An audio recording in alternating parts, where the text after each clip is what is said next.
A day of my life, 22 years old, full-time creator mom.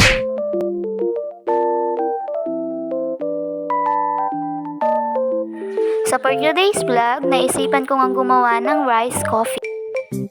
So nung una, nanonood pa nga ako ng YouTube kung paano nga itong gawin. Naku, napakasimple lamang, isasangag mo lamang nga pala ito hanggang sa ito ay mangitim-ngitim na parang kape. Bigas nga pala ang sekreto diyan. Sa panahon natin ngayon, sobrang mahal ng mga bilihin. Kaya kung ikaw ay nagtitipid, ito ang para sa'yo. So hinahalo-halo ko lang siya hanggang siya ay mahilo. Ano daw yun? Para ka lang din nanggigisa hanggang sa maging ganitong kulay. Nagrereklamo na nga ho ang aking mag-ama dahil sobrang mausok na nga ho din sa aming kusina. Sabi nga ho ng aking mister ay tama na nga daw ho ito. At pagkatapos naisipan ko nga siyang i-blend, ito lang naman po ay optional lamang. At dahil wala nga ho akong blender, ito na lang ho aking nagamit. Galing pa ho aring Shopee.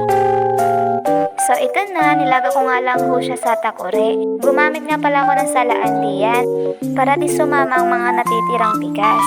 Parang kape lang, masarap inumin.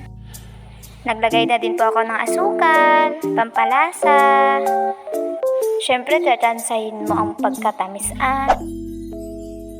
So ito na siya, ang kapeng gawa sa bigas. Kung ikaw ay mahilig sa kape, ito ang para sa'yo. Healthy na, hindi na siya ganang katapangan, good for you.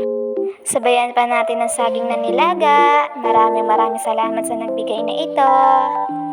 Solve na ang merienda ngayong hapon.